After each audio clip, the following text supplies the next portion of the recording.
दोस्तों, मैं कभी कभी ऐसा सोचता हूँ, जब रेप की घटनाओं की जानकारी मुझे मिलती है या कहीं से भी न्यूज़ ऐसी आती है तो वो मेरे दिल को झकझोर देती है और उसको सुनाने की, आप लोगों तक पहुँचाने की मेरी बहुत हिम्मत नहीं पड़ती है कि मैं उस कहानी को आप लोगों तक पहुँचाऊँ।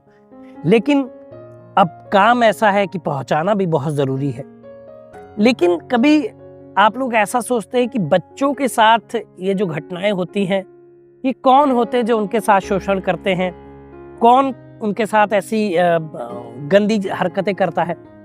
जहाँ तक मैंने रिसर्च की है, जो बच्चों के साथ यौन शोषण होता है उसमें ज़्यादातर उनके रिश्तेदार ही शामिल होते हैं, क्योंकि उसका एक पॉइंट है, किसी के बच्चे के घर तक पहुँचना बाहर वाले आदमी के लिए उतना पॉसिबल नहीं है।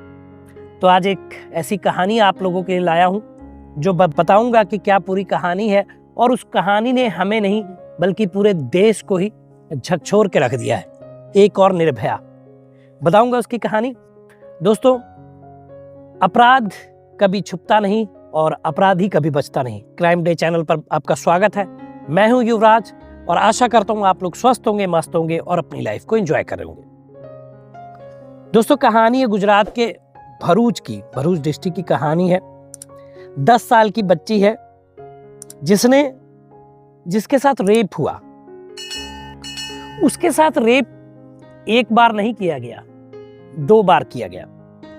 अपराधी का नाम है विजय पासवान,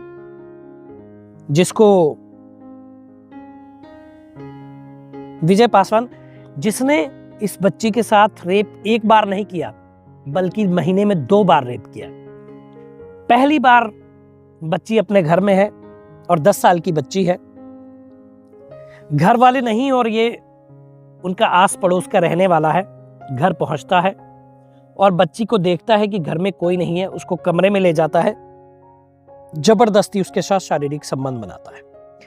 लेकिन इसकी जानकारी वो दे पाए किसी को इससे पहले, उसको ये बहुत डराता है, धमकाता है कि अगर तुमने ये बात किसी को बताई तो मैं तुम्हारी जान ले लूंगा।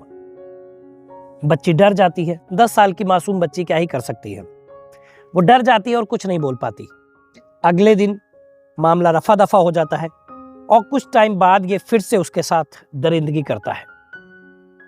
लेकिन इस बार वो बच्ची जो थी वो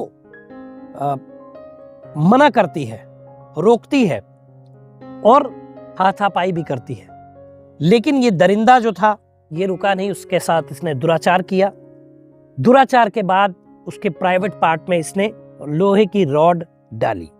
कितनी शर्म की और कितने दुख की बात है ये। अब उस बच्ची को बहुत सारी चोटें आ चुकी थी, वो बेहोश हो चुकी थी। घर वाले आते हैं, ये वहां से भाग चुका होता है। तब तक घर वाले आते हैं, देखते हैं कि ऐसा हो चुका है, वो तुरंत बच्ची को अस्पताल ले जाते हैं।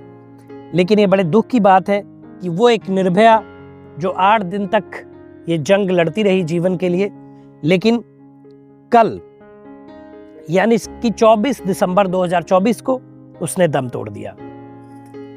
बहुत ही दुखद घटना गुजरात के भरूच की जो मैंने आपको बताई।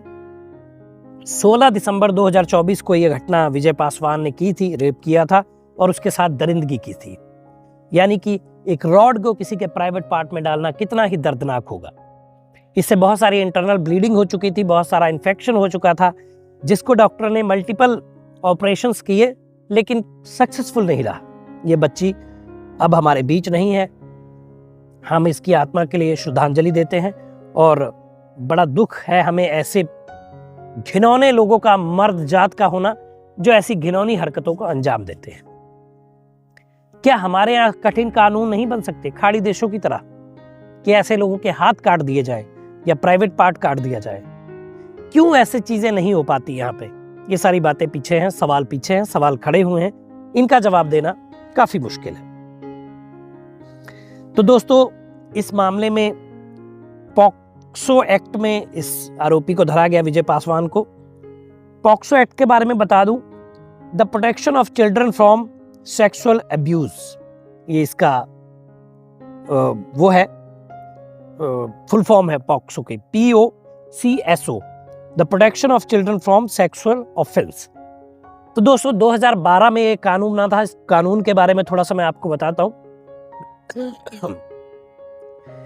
यह कानून महिला बाल विकास मंत्रालय ने बनाया था। इस अधिनियम के तहत बच्चों के साथ होने वाले यौन अपराधों और छेड़छाड़ जैसे मामलों में कार्रवाई की जाती है। इस कानून में दोस्तों अलग अलग अपराधों के लिए अलग अलग सजाएं तय की गई हैं। यह कानून लिंग तटस्थ है और सभी बच्चों को सुरक्षा देता है जो 18 साल के नीचे होते हैं, उनको सभी को सुरक्षा देता है। इस कानून में बच्चों के हितों की रक्षा के लिए कई प्रावधान हैं। इस कानून में बच्चों के साथ होने वाले यौन अपराधों की शिकायत मिलने पर पुलिस तुरंत कार्रवाई करनी होती है। इस कानून के तहत पुलिस को, जब ये पॉक्सो एक्ट लगता है, इस कानून के तहत पुलिस को पीड़ित की मेडिकल जांच करानी होती है। इस कानून के तहत पुलिस को अपराध के सबूत इकट्ठा करने होते हैं और उन्हें अदालत में पेश करना होता है। और इस कानून के तहत पुलिस को अभियुक्त का मुकदमा समयबद्ध तरीके से चलाना होता है। यानी कि इस कानून के जब किसी पे पॉक्सो एक्ट लगता है तो इसका मतलब है कि निर्णय जो है बहुत जल्द आएगा। बहुत ज्यादा लंबित ये नहीं होता है कार्रवाई। इसमें जज बहुत जल्दी इस पे फैसला सुनाते हैं और बहुत जल्दी ही सजाएं तय की जाती है। हालांकि कई ऐसी घटनाएं मैंने अपने वीडियोस में आप लोगों को बताई हैं जहां पे आरोपी को फांसी भी हुई है ना, और उम्र कैद भी हुई है। बहुत सारी, अगर दिल्ली की घटना के बारे में आप याद करेंगे तो सबको फांसी थी और एक ने तो सुसाइड भी कर लिया था जेल में ही। तो ऐसी बहुत सारी चीजें हैं, लेकिन फिर भी अभी कड़े कदम उठाने की बहुत ज्यादा दोस्तों जरूरत है इस फील्ड में, ताकि बच्चे सुरक्षित रहे। बच्चों को सुरक्षित रखने के लिए मैंने पहले भी एडवाइस आपको दी थी कि अपने बच्चा, लड़की हो या लड़का हो, उनको आप संरक्षण में जरूर रहे, उनको रखें, ताकि ऐसा ना हो कि वो अकेले घर पे हैं और आप घर से बाहर जा रहे हैं। ऐसी चीजों में जो है गिद्ध की नजरें वाले जो ये इंसान होते हैं, घिनौने इंसान, ये नजरें गड़ाए रहते हैं और कब आपके बच्चे को ये शिकार बना ले इसका बिल्कुल भी आपको अंदाजा नहीं लगेगा। दोस्तों एक कहानी थी गुजरात के भरूच की, जो कल की घटना है, यानी कि 24 दिसंबर 2024 की, जहां बच्चे ने दम तोड़ दिया 8 दिन की कठिन कोशिश के बाद, जीवन जीने की कोशिश के बाद उसने दम तोड़ दिया। तो ये कहानी मैंने बताई। दोस्तों आपके इर्द गिर्द भी कोई ऐसी कहानी है, ऐसी कोई घटना है जो कभी न्यूज़ में नहीं आई या आप किसी चैनल पे आपने नहीं देखी, तो नीचे व्हाट्सएप नंबर फ्लैश और उस पर आप मैसेज कर दीजिए वीडियो के माध्यम से। मैं आपको वो पूरी घटना सुनाऊंगा और आपको बताऊंगा, और मेरा जो यूट्यूब परिवार है वो लोग भी इस घटना को देख पाएंगे, समझ पाएंगे कि क्या आखिर घटना थी।